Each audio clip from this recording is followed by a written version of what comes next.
Hello everyone, welcome back to Nishkala YouTube channel.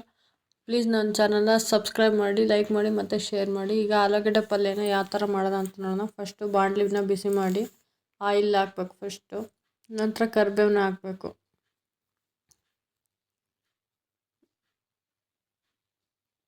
ಕರಿಬೇವು ಚಟ್ಪಟ ಅಂತ ಸಿಡಿದ ಮೇಲೆ ಸಾಸಿವೆನ ಹಾಕಬೇಕು. ಫಸ್ಟು ನಾನಿಲ್ಲಿ ಜೀರಿಗೆ ಹಾಕ್ತಾಯಿದ್ದೀನಿ.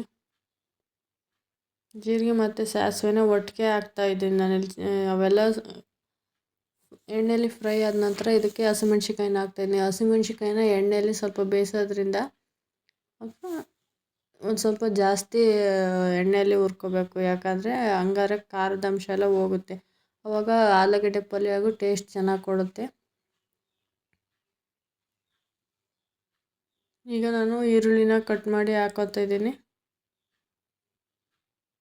ನಾನಿಲ್ಲಿ ಈರುಳ್ಳಿನ 4 ಮೀಡಿಯಮ್ ಸೈಜ್ ಈರುಳ್ಳಿನ ತಗೊಂಡಿರೋದು.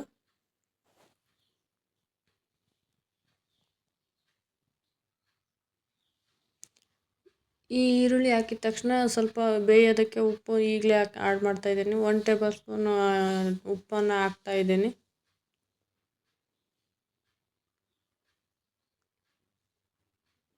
ಉಪ್ಪು ಹಾಕೋದ್ರಿಂದ ಈರುಳ್ಳಿನೂ ಬೇಗ ಬೇಯ್ತೈತೆ ಮತ್ತು ಟೇಸ್ಟೂ ಚೆನ್ನಾಗಿ ಬರುತ್ತೆ.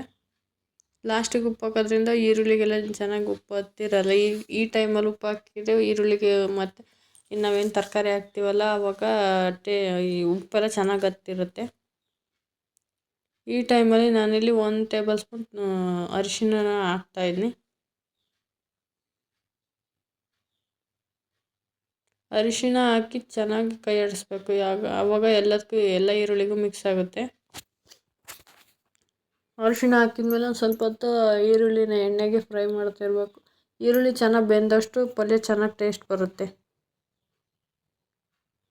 ಈಗ ನಾನು ಮುಂಚೆನೇ ಬೇಯಿಸಿಟ್ಕೊಂಡಿರೋ ಅಂಥ ಆಲೂಗಡ್ಡೆನ ಮಿಕ್ಸ್ ಮಾಡಿದ್ದೀನಿ. ಮಿಕ್ಸ್ ಮಾಡಿ ಎಲ್ಲ ಚೆನ್ನಾಗಿ ಮಿಕ್ಸ್ ಮಾಡಬೇಕು.